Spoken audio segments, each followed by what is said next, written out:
Israel Update with Gadi Taub and Mike Duran.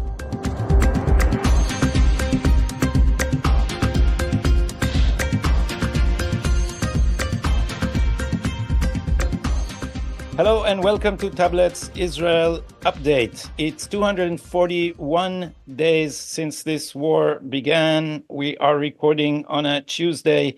It's the 4th of June and 4 days to the Gantz ultimatum. What do you say? The clock is ticking. The clock is ticking. Everyone is waiting. What will he do? We should have a clock going backwards, counting down to Gantz's ultimatum. So many things happened. It's not clear that anyone would remember the ultimatum, let alone that this would be the issue. I don't know if you saw it, but they're already maneuvering out of the idea that he would leave the coalition because there is no plan for the day after, because that has no traction. Hold on. I feel like I interrupted you. You didn't say who you are and who I am. Oh, that's because I'm still trying to find that out. You know, in the Onion, there was a story with a picture of a guy on a sofa, a fat guy eating, I don't know, nachos, and the headline said, "Search for self called off after 38 years." So I found myself, now that we're discussing that, Gadi Taub in Tel Aviv, and Mike Duran is back in his office with a fresh joke about joke? The headquarters, Mike. Oh, the headquarters. Hey, I got a joke today. I heard a joke. This is a very serious week. I think we. Can I start with a joke anyway? I think we need to. We don't have to be grave just because we're serious. But in Israel we say "tzochek mi shetzochek acharon." Okay. What would you say in English? He who laughs last laughs best. No. Okay. I didn't know there was a formula for it. Yeah. So unbelievably crazy week. A lot of fog. It seems some of it is clearing. We had the Biden speech, which had shockwaves all around. And now we have the north of Israel literally burning with huge fires around Kiryat Shmona. So imagine that in our news cycle, on our Twitter, that has eclipsed Biden's speech, the alleged hostage deal, and all the rest. But let's first lay it out for our viewers and listeners in the news. Okay, I've got 7 items, and the first one, of course, everybody already knows, and that's that Biden, in remarks in the White House on Friday, said that Israel had offered a new proposal which has been submitted to Hamas by Qatar, and Biden called it a roadmap for an enduring ceasefire and the release of all hostages. It's time to end this war and for the day after to begin, Biden said. And the second item, Prime Minister Netanyahu said yesterday in the Foreign Affairs and Defense Committee of the Knesset that he would not agree to ending the war until all of the objectives had been reached. Those objectives, of course, are the defeat of Hamas militarily and the defeat of it politically, so that it doesn't have the strength to rule Gaza. He stressed that Israel would insist that the conditions for the ceasefire with Hamas would be accepted, and that it reserves the right to resume the fighting at any time if Israel's of the impression that the negotiations are pointless. In a third item, Gadi, what you just mentioned, the fires. Firefighters have been battling fires that were caused by rockets and missiles in northern Israel for more than 20 hours. 4 firefighting planes were scrambled at first light this morning to extinguish the fire near Amiad and help to put it out. But there are also fires raging in Yehuda v'Shomron, in the Judea and Samaria, which is that have been set by arsons, that is the Palestinians who are trying to burn, tie down Israeli forces, but also burn Israeli settlements. In the fourth item, the death of hostages, the IDF announced last night the deaths of 4 hostages. These are in Gaza: Chaim Perry, who was 79, Amiram Cooper, 84, Yoram Metzger, 80, of Kibbutz Nir Oz, and Nadav Popplewell, 51, from Kibbutz Nirim. And the fifth item, demonstrations have started about the hostage question. After the announcement of the hostages' deaths, the demonstrations erupted in Tel Aviv and in Jerusalem. Einat Zengauker, whose son Matan is a hostage, said that the announcement of the deaths of the four hostages proved that the military pressure on Hamas had failed to achieve its objectives. She said, and I'm quoting here, "We received unequivocal proof this evening. These are the results of the military pressure. We are getting them back dead," unquote. In the sixth item, an Israeli official, an anonymous official, but who the press is describing as well-informed on the hostage issue, strongly criticized Prime Minister Netanyahu, and he said that Netanyahu was undermining the chances that Hamas would agree to the Israeli proposal that President Biden presented on Friday, because Netanyahu was highlighting the issues on which there was disagreement. He was referring primarily to the issue of ending the war, which will only be discussed toward the third stage of the deal. The army is taking practical steps for administering Gaza on the day after. And that leads me to the last and seventh item, and that is that the army presented a plan, or Defense Minister Gallant, more specifically, presented a plan to the War Cabinet last Thursday. This is a pilot plan in the northern Gaza Strip, which will begin soon. And it's an effort to build a cadre of Palestinians in Gaza who will administer the area, a cadre of Palestinians that is neither Hamas nor the Palestinian Authority. The Israelis started something like this a few months ago, but Hamas managed to kill the Palestinians that were the clan, the Domush clan leader, who was leading that effort. But we need to watch this. This isn't being well reported, but I think it's one of the most important items, actually, in terms of understanding where this is all going to lead in the end. Over to you, Gadi. Yeah. So first, what you mentioned about the anonymous source that criticizes Netanyahu, that the hostages' families taking the line that military pressure is counterproductive, that is an organized campaign. It's very clear that the last hostage deal was achieved only when Hamas had its back to the wall. Hamas is in a much more comfortable position when there's a ceasefire. They can drag the negotiations, and they have the Americans working for them, and the Israelis keep improving from the perspective of Hamas, keep making more and more concessions. So clearly, the fact that this line has been repeated by officials, by the press, it's part of the organized attempt to stop the war. These are the strata of Israel's society, very powerful, who are working with the Biden administration in order to stop the war. Now, the funny thing is, I remarked this on Channel 4 yesterday, apropos of this woman who we'll see later in My Dumb Mistake, Professor Yael Sternal. Channel 4 is Channel 14? Channel 14, yeah. I said 4?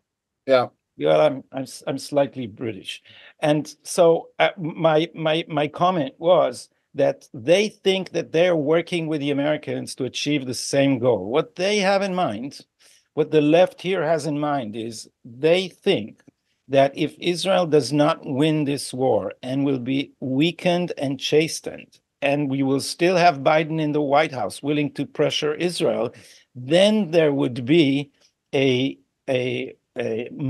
decisive move towards the two-state solution. The left here has given up on convincing the Israeli public.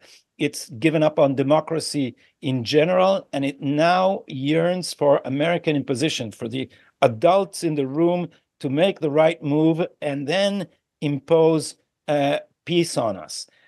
They also think that after that, we'll have Saudi normalization and then a grand coalition against Iran. And I see you smiling, and I know why, because they certainly don't understand that the Biden administration is using them for its own purposes. And it's not just that we've been talking about this endlessly, about the fake narrative that some grand coalition led by the United States is waiting around the corner to form against the Iranians. These people they have become so focused on the Palestinian issue that they do not pay attention to the fact that we are at war with Iran, and that the disagreement with this administration is not tactical. It's undermining our existential interests. And they so recklessly, they think they are buddies with the Americans. They think the Americans and they are, as she said, I think she said, the officials who have a humanitarian outlook or something to that effect. I'm not sure it's in the clip that we'll show. I don't remember now. But they think of the Americans as, the good people. The good people here, the good people there will work for a good cause. And they do not understand that we are now facing an administration hell-bent on appeasing Iran, and who has set the region on fire, and we will, and the consequences may be deadly for the state of Israel. I of course agree with every word you said, but let's do this a little bit more systematically. Let's start with our discussion of Biden's statement last Friday. We'll analyze that. We're hanging on to the end of the news. Yeah, we're gonna end up, I think, the two of us in total agreement on everything that you just said. But let's start with the analysis of his. Let's get your response first, and then, or we can start with me if you want, whatever you want. Let's start with you. I'll tell you later how and why I was so confused over the last few days. Okay. So first of all, it was an amazing performance. I mean, when I say amazing, it was weird. That's the political science term for what we saw is just weird. Why weird? Because you had an American president come out and announce an Israeli proposal, and which is, Gadi, you may not be aware of this. I know that you're a professor, but you don't spend a lot of time watching foreign policy. But usually, the usual practice in foreign policy is that American officials announce American initiatives, and Israeli officials announce Israeli. That's the way it's usually done. It's very rare that an American official announces an Israeli thing. And when governments do announce the positions of allied governments, they usually coordinate with the ally ahead of time, and they send drafts back and forth to make sure that they don't say anything that is unpleasant for the ally or difficult for them politically. But President Biden chose to announce an Israeli initiative when Shabbat had already entered, and no Israeli official could actually go out and shape the initiative publicly. And of course, then we also learned that there was very little coordination.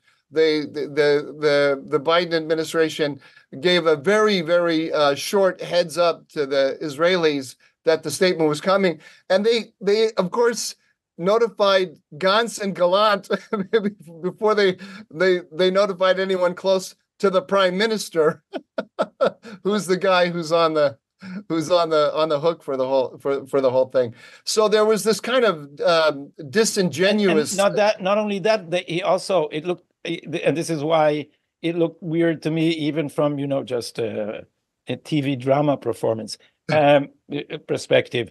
He announced an Israeli initiative and then pressured Israel to accept urged the Israelis to accept their initiative. Right. That's actually the weirdest thing about it all. Is you're right. Is that he announced an Israeli position and then urged the Israelis to accept it. So sensitive observers, I think, noted that this wasn't exactly that he was doing something other than what he said he was doing. Of course, the friends of the friends of Biden, I'm talking about in the pro-Israel camp here in the United States, they immediately ran out to explain that this apparent disingenuousness was really sincere, because we can understand that because of the paragraph where Biden said that there were elements even in the governing coalition who might scuttle this. An obvious reference to Smotrich and Ben Gvir, and so Biden was afraid that conniving, cunning Netanyahu was going to scuttle this because of course he is, as they see it, he is the captive, or as they want to present it, he's the captive of Smotrich and Ben Gvir. Although he put forth this proposal, he might then try to scuttle it. But that already is, even if we accept that interpretation, which is, I believe, very tendentious, it can only be true if the United States pressured Netanyahu into making this proposal, which we know is true because we know the United States has been pressuring Israel at least since the State of the Union address, but I think even before that, to make more and more concessions to Hamas. And what Biden presented on Friday was very, very, very close to what the press told us the Egyptians presented to Hamas in the last go around, which had really upset the Israelis. That is, the Israelis made a proposal that the Egyptians presented to Hamas. The Israelis made a proposal which they presented to the Egyptians, and then the Egyptians presented to Hamas a proposal that went further than what the Israelis wanted, further in the sense that it went all the way to a cessation of all hostilities, which is what Hamas wants. So clearly, the administration is pretty much on the same page as where the Egyptians were when they presented a proposal to Hamas to end the war entirely. And Biden, of course, said he wants to end the war. Okay, so listen, a lot of words. The bottom line here is that there's a fundamental disagreement about the war aims between the White House and Netanyahu, because Netanyahu wants the total destruction of Hamas militarily and politically, and the White House wants to stop the war now and deal with the Hamas remnant, and more than remnant, the rump Hamas in Gaza, deal with it as a political factor on the ground. The White House is saying it doesn't want that, but the two positions don't add up. The two positions of saying we want to stop the war now and we don't want it to resume. We want a complete end of it right now, and we want a Gaza without Hamas in the future. There's no way you get to a Gaza without the Hamas if you stop the war now. So what do they want to do? They want to stop the war now, which is what you and I have been saying for, I don't know, months, I think. For very long. But I think the picture is slightly more complicated here, and I can tell you how just by tracing what I went through, because although it was Shabbat, Netanyahu issued a statement saying that we stick by our war aims, including the complete destruction of Hamas. And then I thought, so Biden is actually lying. That was my first initial response, and then I thought they must know that this would be the result, and so I thought this is not a move to secure a hostage deal. This is a move to topple Netanyahu. And I wrote a long tweet about that in Hebrew saying that. But then things started appearing on social media here saying, no, it's very, very close to the Israeli proposal. And so a scramble began to try and understand what the Israeli proposal actually is. And the Israeli proposal turns out to be very far-reaching.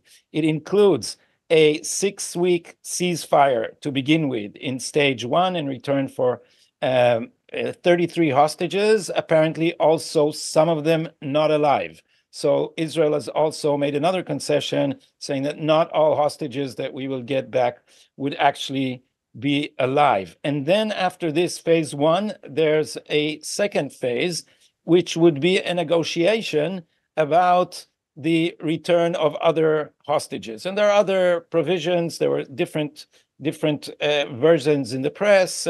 It was clear that, I didn't say on phase one, Israel will retreat from all population centers.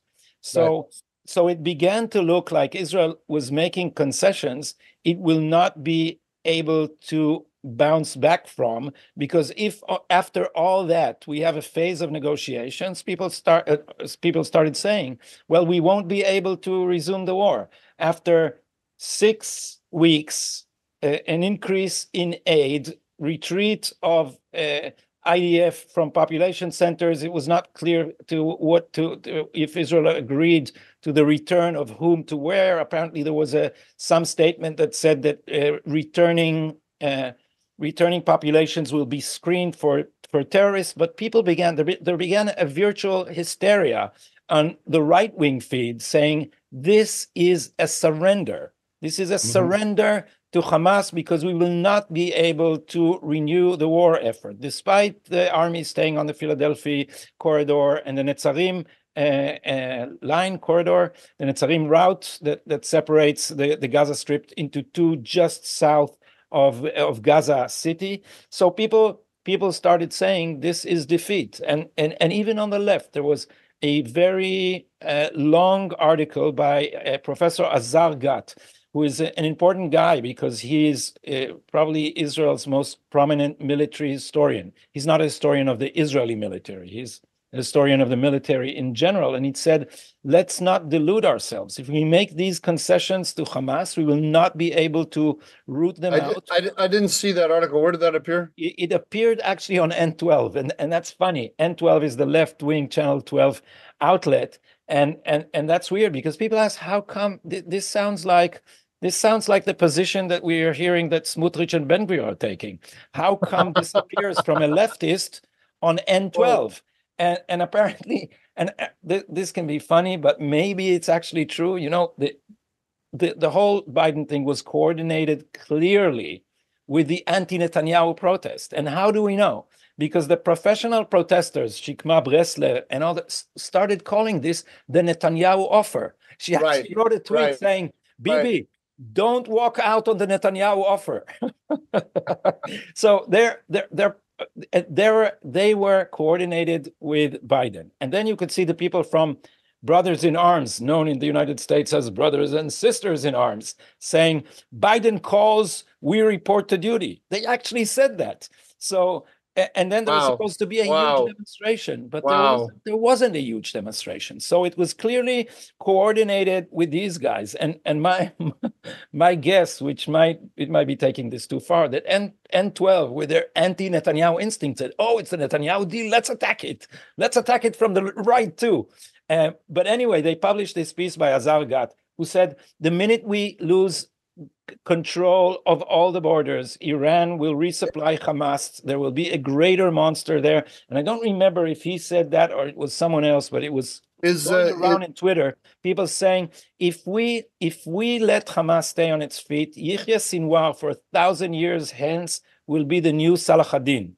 And so the right-wing feed began popping up attacks on Netanyahu, saying, what are you doing? You should have, your line is, we are going to win this war no matter what. Is that just empty talk? If you are going to drive the IDF into a situation where they can't continue the war, you are renegating on your own mission. And so a further layer reneging, sorry. And so a further layer of interpretations came about where people started saying, well, this deal goes so far towards Hamas that his right flank will leave the coalition. This is the famous Ben-Gvir and Smotrich. We'll say more about that because Ben-Gvir and Smotrich actually represent the opinions of most Israelis on this. And so they said, well, Netanyahu must know this. So is he trying to make the first step to a new election? Instead of letting Gantz fulfill his ultimatum, then Netanyahu will say, look, the Smotrich and Ben-Gvir dragged me into a new election. Your favorite commentator, Amit Segel, said that doesn't make any sense. It's not like Netanyahu. It makes no sense to me. Okay, I have to admit, this is all very interesting what you just said to me, because I was busy with a lot of personal things this weekend, and I only had time to stay on top of the key things. I didn't follow any of the discussion anywhere, so I didn't know any of this that you just said. I appreciate hearing all that. Let me ask you one little technical question. Just I'm curious. Azar Gat is he known as just an historian, or is he known as a right-wing historian? Is he? No. He's a left-wing historian. And he is a two-statist. He also thinks that at the end of this war, some kind of cooperation with the Palestinian Authority should be arranged. I've had a few conversations with him. He has never left the idea that we need a two-state solution, and so his article was framed from that position, and its headline was that we should not have any illusions about what leaving Hamas on its feet means. Which, if you look at from the perspective of two-statists, this was a critique of Netanyahu all along, because Netanyahu preserved the separation between Hamas in Gaza and the Palestinian Authority in Judea and Samaria, so that there is no united Palestinian leadership with whom to make a deal. So, this is not Azar Gat leaving his traditional position, but also I appreciate the honesty here, because the whole left rallied behind this deal, because the left, as I said in my opening remarks today, thinks that this is the deal is the first step to a Palestinian state, to a two-state solution, because it would be easier to impose it on Israel at the end. And Azar Gat said, look, this is playing with fire, and we can't afford to have a mega terror state on our borders again. Oh, that's right. But that then explains why N12 published it, because it's coming from a left, as a left-wing. Half explains, because they are so strongly, their line is, if you look at the Israeli media, they are arranging a failure for Netanyahu. That's what they're busy doing. And this is why the Biden administration and the Israeli elites, they share the intermediary goal of removing Netanyahu at all costs. And Azar Gat's article is not helping in that, because it strengthens the position that Netanyahu is now the standard bearer for, which is we must defeat Hamas. Well, that's what here's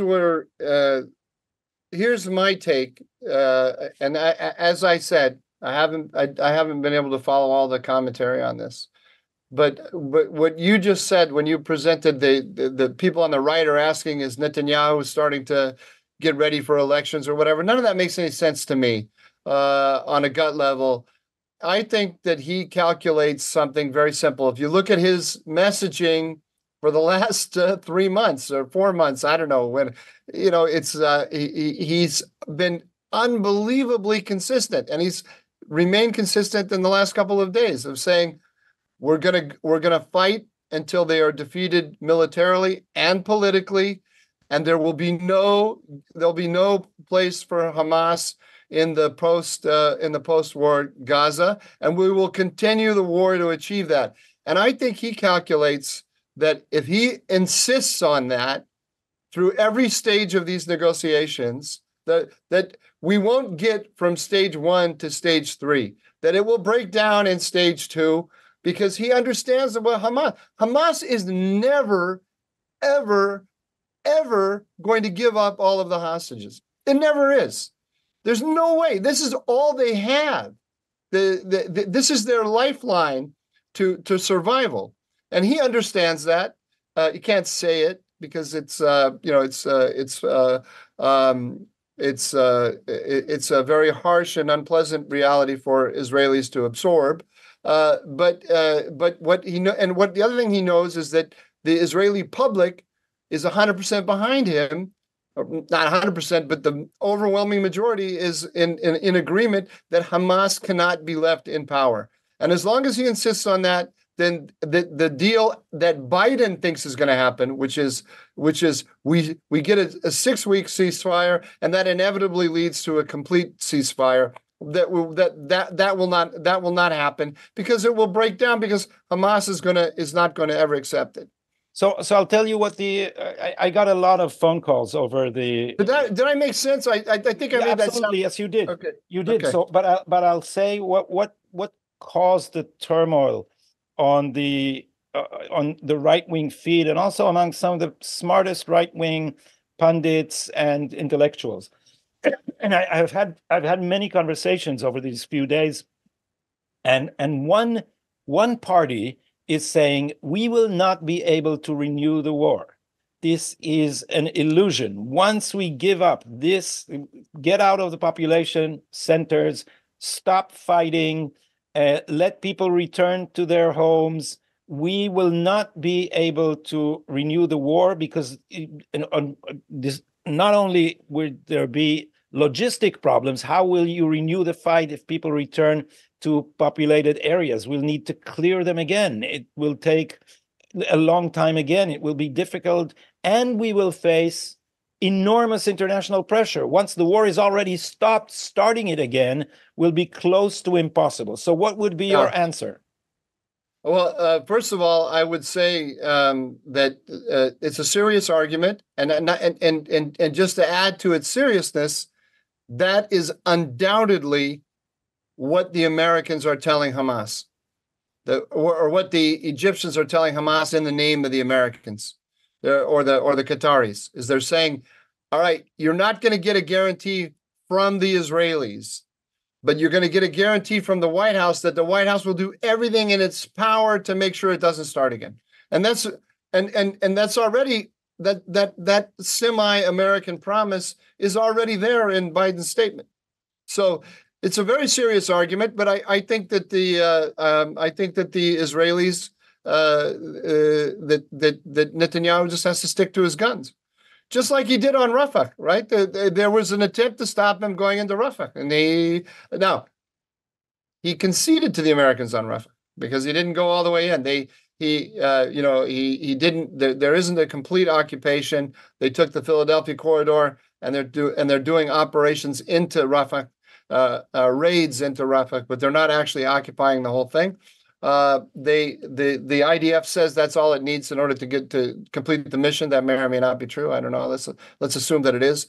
But I think that Netanyahu assumes that he will pursue Hamas in that way, and pursue the negotiations with the Americans in that way. Okay, second interpretation.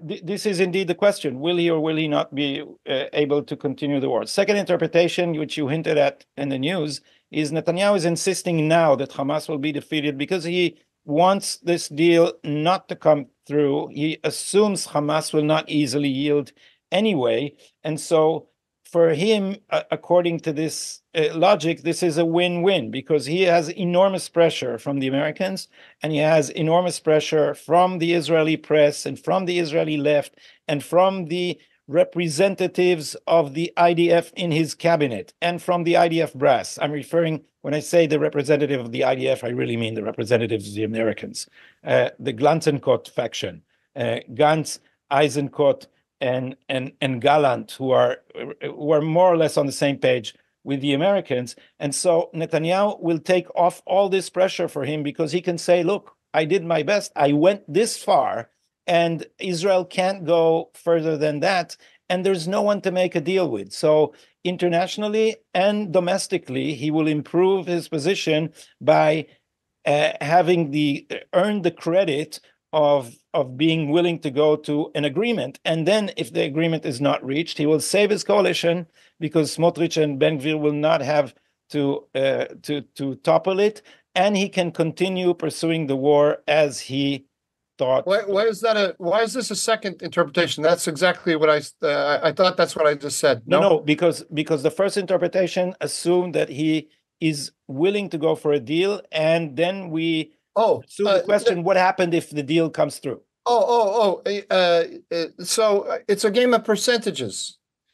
He's taking a position, and he probably calculates that there's a 70-30 chance that Hamas will actually accept this right now, and 30-70 against. Yeah. He thinks that Hamas probably won't accept, but if Hamas does accept it, there will be pressure to stop the war. But he's laid down a very, very clear marker. Look at what I read to you in the news this morning. I, of course, just am repeating what the mainstream Israeli press is saying. they're already the left wing, the Shikma Bressler wing of the Israeli politics. They're already saying Netanyahu is scuttling the deal. He's scuttling the deal. Like, look at this guy, whoever the anonymous senior official who's familiar with the hostage negotiations. Who is that? Is that Gantz? Who do we think that is? I don't know. Whoever it is who's leaking to the press about this is really upset because they thought that they thought that Biden was cornering Netanyahu and putting him in this impossible position. And Netanyahu, by just sticking to his guns and saying we're going to fight to the end, is scuttling the deal. So and they feel the Shikma Bressler wing of the Israeli politics feels the Israeli public agreement that the Azar got. They feel that even people that they talk to in their dinner parties are saying, well, we can't leave Hamas in power. How is it that Biden wants to leave Hamas in power? That there's not any normal Israeli, regardless of left or right, who's sitting there listening to Biden and thinking, oh, this is great. That's not happening. So one further interpretation. All right. Well, first of all, I said that as a statement, but I wanted you to. Am I not right? No, I think you're right. I think you're right, and you're right also that these interpretations don't contradict each other, but they are different shades. And so let's call it another layer, not another interpretation. Which sorry. I'm sorry. One more thing. Let's remember this is the same Netanyahu who made the Bar Ilan speech, right? That so upset the right wing because he accepted the possibility of a two-state solution in the Bar Ilan speech. Back when was that, 2011? I can't remember.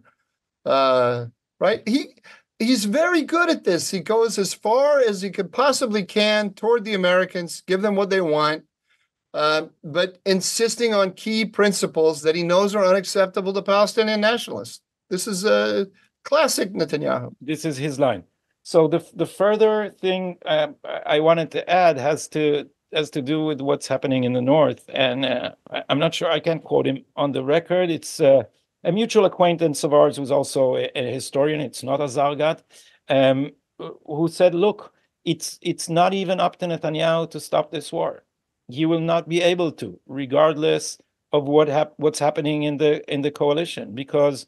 As we said many times on this show, there are people who will not return to their homes, and they provide a constant reminder that this war cannot end just because we want it to, or just because we say it can end, because no Israeli prime minister can live with a situation that now, for the first time since the War of Independence, parts of Israel were evacuated by our enemies. And there is no way, no dovish government, nobody can just sit back and agree to that situation. But look at what's happening in the north. While Biden is trying to put out the fire in Gaza, what is happening in the north now is unbearable. And you can see even the left-wing press, which obviously wants to attack Netanyahu and everything. I'm gonna have screenshots of every Nadav Eyal tweet, because they're now, why is Netanyahu doing nothing in the north? They've abandoned the north, and so of course that of course was part of Gantz's ultimatum. Yeah, of course. He flanked Netanyahu to the right on the north. Why am I taking screenshots? Because the minute something starts in the north and the Biden administration says stop it, they're going to scream that Netanyahu is waging a political war for his own egotistic interest and blah, blah, blah. And so you see Yair Lapid risibly also said, the government it deserted the south, now it's deserting the north. So all these leftists are now banging the war drums, which is the funny part of it. But the not funny part of it is that everyone, and on the right-wing feeds certainly, saying, well, it's enough talk. Why is the security zone inside Israel and not inside Lebanon? Why are we not setting on fire everything south of the Litani River? Yeah. Why is Beirut not burning? And what is the answer? And the answer is that we can't do them both now. That's at least my answer. And the right answer is because Biden came to Israel on October 10th or whenever day he came on October 10th. He said, don't. Anyone who would take advantage of this situation to widen the war, don't. And especially to the north. But that was understood by, sorry, I'm talking over you, but that was understood by Israelis at the time as directed at Hezbollah and Iran, but it was directed in addition at the Israelis, and they know, the Israeli elite knows this. But these arguments are complementary. When I said we can't do both at the same time, we can't. We have limited ability to defy the Biden administration, and doing it on two fronts now will bring down American pressure that would, I mean, the Biden administration will go berserk, because if we are right, Mike, and their whole play with the war in Gaza is to save their regional integration, i.e. the appeasement of Iran policy, then if we start a war with Hezbollah, a full-scale war, this will be, I'm not going to say that the immediate total collapse, but this would be probably the beginning of the collapse of regional integration and their whole appeasement of Iran. So this is a very sensitive spot. Exactly. Can I go ahead? I'll just say one more thing. Because I'll tell you what another calculation was. There will come a time, Hezbollah is now escalating the northern front.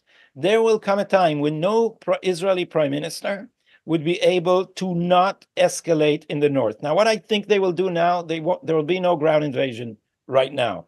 But they will start using the Air Force more forcefully. But I can tell you that some on the right are already saying, look, we have to take out Hezbollah at some point. Preferably, this would be done after there's another administration. Hopefully, says the right here, it will not be a Democratic administration after the next elections. But if this escalates out of hand before that, the talk is that a full-scale war with Hezbollah would mean massive damage and death in Tel Aviv, not just soldiers on the front. The weapons that Hezbollah has and the amount, this is 10 times what Hamas had, probably more in the terms of an arsenal of rockets and precision weaponry also. So the calculation is that if this war starts and would bring great devastation all over Israel, no American administration will be able to just stand idly by, because the American public, if it sees Israel in mortal danger, would not let its administration go as far as it is trying now. Now, this is a very dangerous gamble, but if a war would be imposed on us, I'm just giving you the heads up that this is an argument seriously being made here. Good. I want to, let me say a couple things in response to what you said. I wasn't arguing with you before about this. I'm arguing with Nadav Eyal and Ben Caspit and Nahum Barnea and so on, because I wanted, I know that you and I are on the same page on this, but I want to stress the complete nonsensical, what's the word? Complete contradiction in the thinking of all of those people who are saying that Biden is trying to put together a regional coalition against Iran, and if we will just accept the two-state solution on Gaza, then we'll normalize with Saudi Arabia and we'll put together this coalition. That is it's ridiculous in many respects, but in the most immediate way, it's ridiculous with respect to Lebanon. I spoke to some Israelis yesterday, Israelis and the Israeli government, and these are not senior officials, but people, I'd say mid-level officials. I don't know where the line of senior is. But I was interested in. I was really struck by a fact that they did not have a grasp of the Amos Hochstein initiative and what it meant. And that was really telling to me, that people who were so well informed about the war did not know that the Biden administration was negotiating a peace in Lebanon. It's a kind of self-activating clause in the peace agreement that Biden is trying to in the ceasefire that Biden is trying to negotiate in Gaza. At the same time, the administration is putting together a whole regional package so that the war in the north will stop immediately, and that involves Israeli territorial concessions and massive international investment in South Lebanon, which means strengthening Hezbollah. That's what it means. It's got to be absolutely unacceptable to the Israelis. The Israeli public has not been informed about this. That some of the press has discussed it here and there, but they don't understand it. They haven't followed it, they haven't tracked it, and they haven't connected what the Americans are negotiating in Lebanon with what they're negotiating in Gaza. They have a whole regional picture here, which is going to leave Hezbollah strengthened on the border against Israel. It's completely unacceptable. People need to be aware of this, and it's an argument against Nadav Eyal and Ben Caspit and Nahum Barnea and Tom Friedman and all these other jokers who are claiming that there's some kind of Biden attempt to weaken Iran. That's one thing. The other thing I want to put on into our discussion here is Netanyahu. The invitation. I should have put it in the news. Netanyahu is going to come, and I think I'm right in saying he's going to be the first non-American to address both houses of Congress more than once. So he's now surpassing Churchill. Churchill did only once? I believe so. Yeah. I could be wrong. We need to check that. Let's crowdsource it here and ask our legions of listeners to check this for us. Am I right about that? But anyway, whether I'm right or wrong, it's quite an amazing achievement, and it's got to be just They are so angry about this in the White House. I just thinking, but who's most angry about it, Gadi? And how do we know? McGurk? No. Come on. Jake? Barack Obama. I thought you White. Barack Obama, who after October 7th, it wasn't until Monday night. So what's that? The 7th, 8th, the 9th. The night of the 9th, he finally tweeted that his displeasure with what was happening in the Gaza, Gaza envelope. It took him a couple of days before he said anything. I can't remember. It was kind of mealy-mouthed anyway.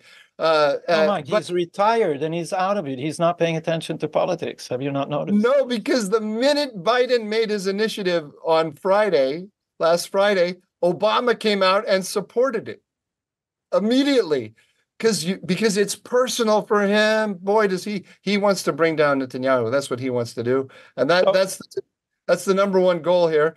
So Netanyahu is also calculating that he can come to Washington and shift opinion here. I hope that Netanyahu raises two major issues when he comes here. I hope he says this is a war between Iran. I hope he frames it in his comments just like he did the first time he addressed both houses of Congress. This is a war between Iran and the United States, between the Iranian alliance system and the American alliance system. And Israel is on the front lines fighting for itself, but for the West entirely. And that's how we have to understand this. And the major front in this war, in the end, is going to be in the north, in Lebanon, and the status quo is completely unacceptable there. If he he needs to lay down that marker. The majority of Americans will support him 100% on this, and it will put Biden in a very difficult position. Until now, Netanyahu, because of all those, all the dependencies of the IDF on the Americans and the Israelis, need for American political cover, Netanyahu has not argued against Biden on the Iran question. He's been very careful to avoid talks about Gaza, talks about Hamas, every now and then he'll say a little something about Iran, but he's been very, very deferential to Biden in terms of not making this about Iran. But ultimately, this is about Iran, and I think he'll miss a huge opportunity when he comes to Congress if he doesn't say that. It's risky to come and poke Biden in the eye in an election year in this way, but I think the existential necessity means you need to take this risk. So removing Netanyahu became a chief goal of this administration. And let me play for you a clip of an ex-senator, Claire McCaskill, who put out this statement. The most important goal, I believe, for this presidency right now is to get Netanyahu to resign. And Netanyahu is holding on to power by his fingernails because of the far right, who sees the destruction of Gaza and all areas of any Palestinians in Israel as their goal. Their goal is very extreme. And that's how he is in power. So if he backs up on them, he cannot be in power anymore because he doesn't have the coalition he needs. So I think that Biden has to continue to try to press other people in the Israeli government to move as quickly and as strongly as they can to get Netanyahu out of that position. Beautiful smile, you have to confess, but she's an ex-senator. I think that that's a very important statement, actually, even though she herself is not in power. This is not a lady who was just expressing her, in my view, this is not a lady who was just expressing her point of view while reading the news. She's been briefed by the White House, and she is expressing the views of the White House as if it's her opinion. This is, of course, also what Tom Friedman has said a couple of months ago after talking to Anthony Blinken. Tom Friedman has said the number one goal to save Israel is replacing this government. And of course, she's also repeating the refrain that that's what's holding Netanyahu from making concessions is his right flank, those radicals who want to eradicate the Palestinians, the Smotrich and Ben Gvir, of course. He's a hostage of Smotrich and Ben Gvir. So let me just update you on a new poll just presented recently at a Jerusalem Post conference in New York that said that Israeli opinion has shifted strongly to the right, so that the number of Israelis who are against the Palestinian state had arisen after October 7th from 59% to 68%. Among Jews, it's from 69% to 79%, almost 80%. And among the general public, which includes the Arab citizens of Israel, 64% are against the Palestinian state, even if this will include a normalization deal with Saudi Arabia. So there is a vast majority of Israelis who clearly understand that we have to win this war, that we can't make a deal with the Fatah, the Palestinian Authority, which is controlled by the PLO, and all this maneuvering to try and replace Netanyahu with Gantz is, as we have been saying all along, just a pie in the sky. Can you just run those numbers by again? They were amazing. But I've already lost them in my head. The number of the percentage of Israelis who are against a Palestinian state in the 67 lines before October 7 were 59. That's almost 60, and after October 7th, it rose to 68%. Now, remember, Israel has a 20% Arab majority Arab minority whose opinions on this are very different from the Jewish majority. And if you take the Jewish majority alone, then the number of people who are against a Palestinian state had risen from 69%, almost 70, to almost 80. 79%. Wow! So Israeli Jews are almost at 80% against the Palestinian state. Yeah, 4-1. They against the Palestinian state. So okay. All right. So you've been saying this all along, and we have to give you credit because when the Gantz ultimatum came out, we're 4 days away from that fateful moment. Yeah. Right. I just can't wait to see what happens. I noticed a poll at the end of last week, or maybe the beginning of it was the end of last week, where he's dropping. He's dropping, which is exactly what you predicted. You said the difficult thing for him is how can he leave the table and take all the chips with him? Because he got the chips by coming to the table. So how do you leave the table with the chips? And it turns out that he's not going to be able to do it. And this is what I find amusing here about all this is not so much Gantz's calculations, but that the American miscalculation, because the thing, Gadi, that everyone needs to understand is that the Obama and all the staffers, his staffers who are now the Biden staffers and Biden himself, they hate Netanyahu. They hate him. They really, really hate him. They hate him like they hate no one else on the international scene. They don't have as much hatred for Khamenei, Putin, Xi Jinping as they have. I'm serious. I'm serious, because it's the same here. And so they hate him because why? The number one reason is this invitation to come talk to the two houses of Congress. He's unique among foreign politicians that he can speak to the American people over the heads of the American leadership. And the American leadership hates that. They feel like they're it's not just the politicians, also the national security professionals. They feel like they're the stewards of the national interest. It's like the establishment, the defense establishment in Israel, the Tzava sheyesh lo medina. They think that this is their preserve. Who is this foreigner who, and not just a foreigner, he's a foreigner of a little state that is dependent on the United States, coming in and telling us what our policy should be and forcing us to address him. This is a deformation of the natural order of the world, and it drives them nuts. So they really want to destroy him.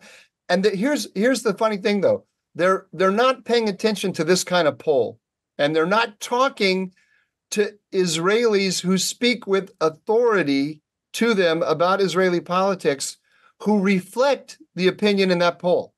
When they go and they first of all, they're talking to Glansenkot, number one, right? And so, I mean, if you imagine the cables that the ambassador is sending back to Washington that get read. I mean, the reporting, one of the main things that the State Department does is it reports, the embassy reports to Washington what's going on in Israel. There's tons of reporting coming out of the embassy to Washington about what you just read, the polling.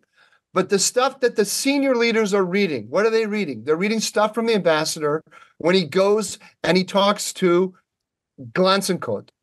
And then if they want to get the right-wing view, they talk to Bennett, they talk to Avigdor Lieberman, they talk to Gideon Sa'ar. So there'll be a whole cable on what Gideon, and what are they all saying? Bring down Netanyahu. Now's the moment. Bring down Netanyahu. And so they think they have this whole, they think they're trapping Netanyahu, and they're presenting it. Look how they presented even Biden in his speech on Friday. That was very telling when he said that there are elements of the coalition that are going to scuttle this incredible deal that will solve all of Israel's problems. But Smotrich and Ben Gvir are getting in the way. But it's not Smotrich and Ben Gvir. They've read it entirely wrong, and they're going to fail on this. This is why Netanyahu's he's found the issue that is of most concern to the Israelis, where he has the most legitimacy, and he keeps banging away on it. And I think it's not going to be a winning position. I don't think he found the issue. I think his instincts are, look, Netanyahu's self-conception is historical. His father is a very serious historian. He's an avid reader.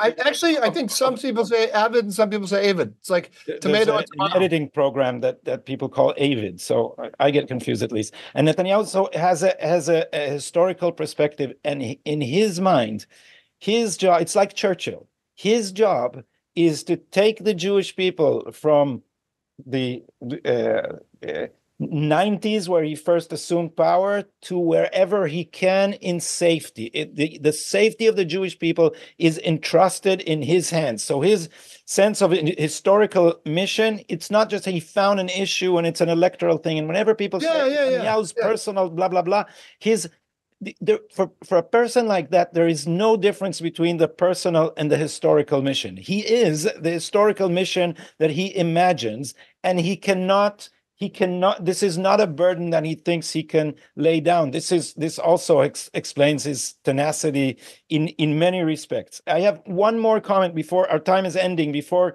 we go to the dumbest take. And I want to tell you something more. It's very convincing what you say about why they hate him in the White House. But there is also an ongoing feud between internationalists or globalists and patriots, as we know, and Israel is the prime example. We both are admirers of the guy who wrote this book, which I have on my desk, and you probably recognize easily, Mr. John Fonte, who wrote this book, Sovereignty or Submission. In the opening chapters, he said, the model for people who discuss globalism is Rome and Jerusalem.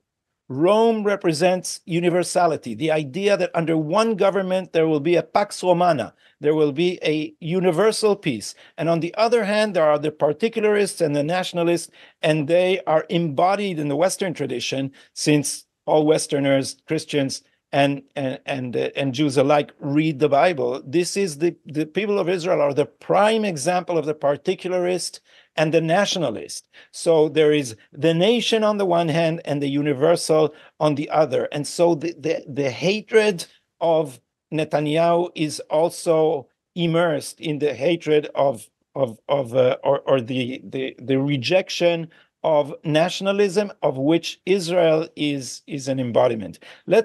I'm sure you have a lot to say about this too. I'll just say I totally agree with you. It's something we need to talk more about. But you can always say that, Mike. I totally agree with you, and we should talk more about it, but not now. Okay. And let's keep this topic alive, because I think that we always discuss the Middle East policy of this administration, but this administration leans strongly to the progressive / globalist side, and so that's an important factor. 100%. I agree 100%. I'll cut this and put it on Twitter. So for the as always, Gadi, I agree. Always. That's a welcome correction, Mike. And so now I want to play. I had a lot to say about this. We're running out of time. Let's just play it as is. This is Professor Yael Sternhal. She's a professor of history, daughter of the famous professor of history, Ze'ev Sternhal, who was a pundit in Haaretz, and she is now a board member of the New Israel Fund. And all I told you about the position of the left, here it is for you in one little clip. Let's see, Yael. The Biden administration is finally, many years after we in the human rights camp in Israel have started lobbying for it, the Biden administration is finally using its powers of sanction against the radical elements of the settler movement in a way that could have a real impact and that could show Israelis what it means to get on the bad side of an American administration. And these are extremely important initiatives that already have and will have even further meaning and impact on the ground in the occupied territories. We know that if Trump assumes power again, that this initiative, this movement towards limiting and asking for accountability of the Israeli settler movement will stop. It's not in this clip, but she also said that the Biden administration should deprive Israel of ammunition in order to press it to stop this horrendous war. So you see, these are people on the left now, and that's insane. That's insane. But this mentality in the left is much more prevalent than we like to think. These people are rooting for American pressure because they've grown up on the idea that only this will save us from the terrible Ben Gvir and Smotrich. Mike, you know what they haven't woken up to. And I mean, it's obvious because we keep saying it, but it's always striking to me because I'm focused like a laser on the Iran question, and they have not woken up even after October 7th to the vulnerability of Israel to the Iranians. They still don't see it. They think, and they believe all this nonsense about normalization with Saudi Arabia and the United States will take care of it. The benevolent American umbrella. They really, I think Israelis should understand that they woke up on October 8th back in the 1930s. They thought they were a regional superpower. They thought they were that history was moving in a direction that was very favorable to them, and they thought that all these struggles of the past that led to the 67 war and the 73 war, that these things were ancient history, and they're wrong. They're wrong. Well, they're just wrong. They're just wrong, and I'm not.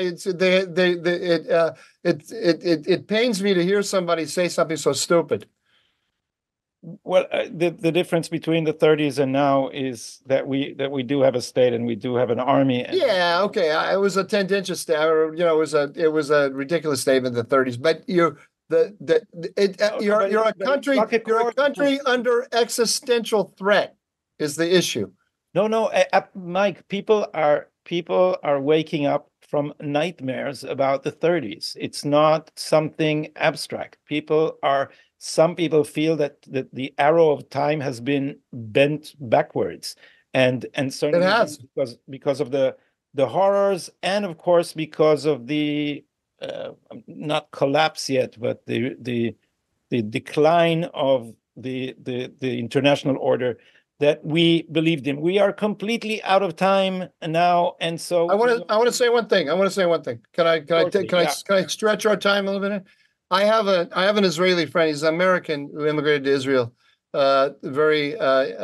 He's in his 90s now, and he's extremely left wing. But he's like family to me. I love the guy, but we had this argument for a long time, where I was telling him there's no more anti-Semitism in America really to speak of. There's no anti-Semitism on the right. Anti-Semitism is all on the left. And it's coming from the university elite and so on, and he has said, don't kid yourself. Yes, that exists, but he said anti-Semitism is always there. It never goes away. And I totally disagreed with him, and I have to say that he's right and I was wrong. I wasn't wrong about the anti-Semitism on the left and the anti-Semitism coming out of the universities. But I didn't realize, I thought, to me, the thing that proved that it doesn't really exist, widely in American society was the whole Bernie Madoff scandal. If ever there was a scandal that was kind of tailor-made to excite the anti-Semites, it was Bernie Madoff. And there wasn't even a hint of it anywhere after that. I thought, look, it's quite amazing. America doesn't, if this was in Europe, the people would be talking about the Jewish con man and so on, and they didn't do it. But all of a sudden, they're coming out of the woodwork everywhere, on the left, on the right. The bloodlust is sickening and amazing. And I have to say it, in the Haggadah, don't you say, what is it? Every generation has to learn anew, or there's some phrase you say. So in every generation, They rise against us to destroy. They rise up against us. Apparently, this is the case. All right, it's amazing to me. I mean, I think I follow this stuff pretty closely, and I find myself shocked. So if I were Jewish, my head would be spinning right now. I forget where the quote is from, who said that anti-Semitism is a light sleeper. But this apparently is the case. So that's all from us for this episode, and we will be with you on the eve of Shavuot next week on Tuesday. Which is the Gantz ultimatum, right? No, it's after the Gantz ultimatum. Wow. On the other side. We'll be the other side of this historic turning point. It will be a different world when we see you guys again. It's a pleasure speaking with you, Mike. And I'll see you too in a week.